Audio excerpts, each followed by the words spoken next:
Then we could talk about Pfizer for the latest charts, news, and updates. The stock market is trading at all-time highs, but Moderna is down 26% since early December when it hit the high of nearly $170. It's now trading in the 106 to 110 range. And what gives? Will the stock go lower in 2021? What the heck do we do? Well, I hope to answer some of your concerns, but what we talk about here is just current market in motion. Whether you have invested in Moderna or Pfizer, you have to make sure you're diversified. And if you aren't making that a priority right now, make it a priority in 2021. Find some good value stocks. Make sure to subscribe to this channel because I talk about the stock picks I am putting in my portfolio all for free. I am bullish on the stock market as a whole, and I have a whole bunch of picks coming out in the next few weeks with over 40% upside just in 2021. In any case, back to Moderna. The reason that Moderna is going down is because the company went beyond its own expectations with the COVID vaccine, and now it's coming back to reality a little bit. At the beginning of 2020, they had no approved products on the market, but the pandemic altered that. Now they have Moderna, the mRNA 1273 with a 94.1% efficacy, and a ton of orders coming in. Moderna was as high as 785% on returns this year, in 2020, not this year. This year's the new year. Happy New Year, by the way. And ended the year 485% up, which is still astonishing. But the pullback is because investors are worried now. The increased competition in the vaccine market is going to reduce the value of the current duopoly between Moderna and Pfizer. The other news that is bringing the stock down is now insiders, executives, and board members are allowed to trade in the stock.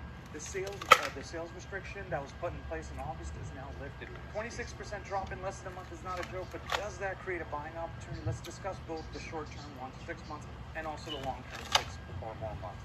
Let's take a look at the charts for the past 5 days. We see up top that Moderna has just kept going down. The SMA, simple moving average 50, and the simple moving average 150-day line are also pointing down. Further, the SMA 50 is also below the SMA 150, which from a technical day trading angle tells me that it's a very bearish sentiment right now. We can take a look at the third chart, the MACD, and it shows overall mixed behavior and not consistent behavior. We're not seeing the MACD line above the signal line for more than a few hours, which overall means there's no positive sentiment or consistent positive sentiment. We do see the MACD crossing the signal line yesterday, but again, temporary, not enough of a consistent or large enough divergence to indicate any kind of bullish behavior. Let's shift to the 3-month chart, and while you're watching the chart, if you don't mind, just hitting that like button right down there to let me know you're enjoying this and my hours of time spent on producing, editing, and releasing this video is worth it. I want to show you the 3-month chart because I don't typically day trade. I never do, pretty much. And if you're trading in and out of Moderna within the day or hours, then I suggest you use a trailing stop loss so you can minimize your losses. Sentiment on Moderna is very bearish right now, especially as we start the new year. The 3-month chart also shows bearish sentiment.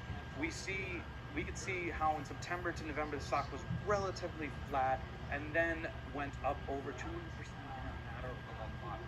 This was all due to market emotion, and we're seeing the MACD showing bearish sentiment since it's below the signal line as well over the recent periods. I don't see any trend reversal just yet, considering that the divergence is still pretty big. Overall, there's not a lot in the chart that show me that Moderna will suddenly start lifting off. Moderna is not a fundamentally sound company, especially at its current valuation. Let's say the company produces 5 to 6 billion in revenue next year, and then about 4 to 5 billion the year after. Then tapers off because COVID is gone. There's no more revenue left, or minimal revenue left. A $44 billion valuation is quite high for that. They don't have other drugs ready for mass production anytime soon. Yes, they have a deep pipeline, but all in all, they're all in the first phase of their clinical trials and could take a couple of years before they're able to move forward. Though, with that said, if you stick around until the end, I'm going to hit on why the new UK variant, the COVID variant, the virus variant, is good news for biotech stocks, but terrible news for us as a whole, as humans. My summary on Moderna: investing in this market is risky. Moderna did wonders in a short period, but its future heavily depends on the COVID vaccine. Most of its other vaccines in the clinical trials use the same mRNA technology, so the success of mRNA 1273, the COVID vaccine, will validate other treatments in its pipelines, but not expedite it. There's a lot riding on the vaccine success. If you've already invested in Moderna, I would suggest holding it, especially because the shares could nosedive if insiders start selling, which tells the world they don't believe in Moderna in the short or midterm. But in the long term, they could. And any investor who still wants to enter in this risky game should keep their allocation very small. Remember, this is not financial advice, just education. So let's shift gears real quick to Pfizer. I'm still going long on Pfizer because it's less volatile and it's more of a business and a actual good business. And the share price is directional with its actual fundamentals, its financial statements, right? I'm not going to hit on the vaccine. There's really no big news here.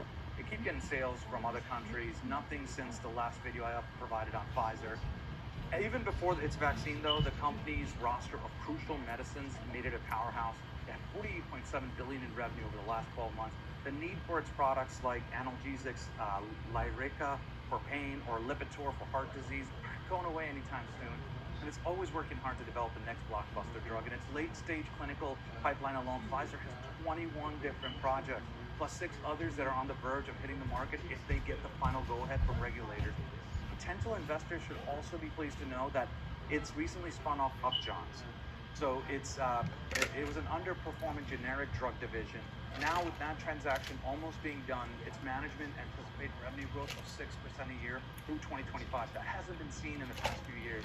There's plenty in motion to help the shares head higher also over the long term. Don't expect Pfizer to turbocharge your portfolio in 2021, but for prudent investors like we are, look for reasonably priced, high quality names. This is the ticket. Out of all the biotechs like J&J and Eli Lilly, Pfizer has the most upside and value. I would buy around $36 range. If you have $600 to invest from the stimulus, I would do $200 at $36, $200 at $35. If by chance it goes down to $30 to $31 range, put that last 200 in. Though I would be stunned if it goes down that low. Only way we see that coming is another pandemic, which I hope to God doesn't happen. This stock is going to be going to the 40s this year and potentially 50s by the end of the year into 2022.